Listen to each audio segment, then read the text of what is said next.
What's happening, America?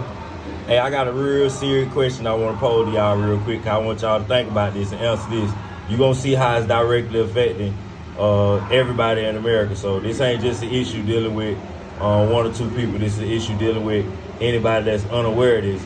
And it's a resolution that can be made about all this stuff. But first, we need to see the facts. All right? This right here, first of all, the entire economy is functioning off of debt instruments or paper notes or credit items called promissory notes and bills of exchange. And this right here, what we call cash or a Federal Reserve note, is one of the examples of a promissory note that's used as currency in this U.S. economy. All right, and right here, you see on the note, it says that this note is legal tender for all debts, public and private. Okay, the note they're referring to is a promissory note. All right, so this is a futures contract in the amount of $1 to guarantee $1 in the future.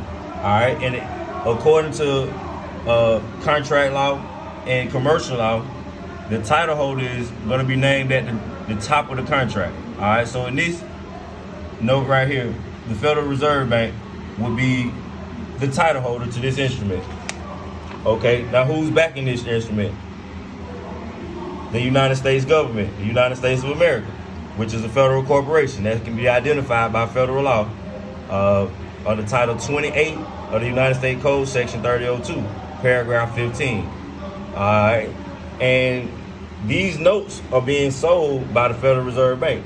And once you purchase these notes, then you owe them a fee, obviously, for the amount of the notes with interest.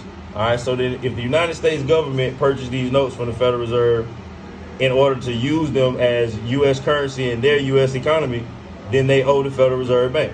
Now, how can they guarantee payment? This is the question. How can they guarantee payment if they're bankrupt? So I know that's striking a lot of people as strange because it's probably the first time you heard this in your life, that the United States government is bankrupt. All right, and all the corporations across America are also bankrupt entities. All right, here goes the proof. This is not my word. We're going to take a look at what they said. Right here, what we're looking at is a transcript, and I encourage anybody to research this and look at this on their own time, to research and see what the full transcript of what I'm showing you right here is saying. Okay, this is a view of the transcript of the U.S. Congressional Record on March 17, 1993.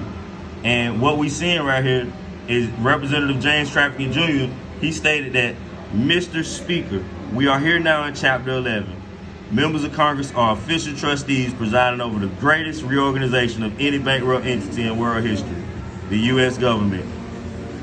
So then, here we go. We see that they clearly state that they're bankrupt.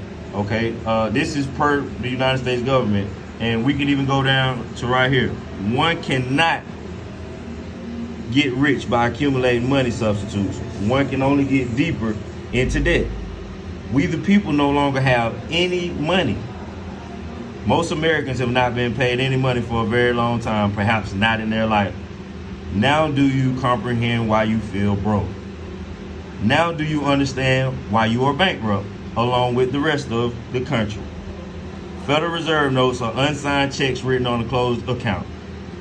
FRNs, which is abbreviation for Federal Reserve notes, are inflatable paper. I mean, do I need to keep going? All of this stuff can be researched on your own time. We just want to pose this question. How does a bankrupt corporation guarantee payment? Where's the money coming from? Who are they getting the money from to pay their debts to their creditors? Think about it. This is how all of the American people are directly attached and involved to the U.S. debt. They got nothing to do with them. The number one way that they generate revenue in order to pay off their debts to their creditors internationally is by the American prison industrial complex. They're making money off of the prisoners and off of the sale of prisoners. So anytime you put money and justice in the same sentence, you could eradicate justice, because that can't exist as long as the agenda and the motive is to generate revenue.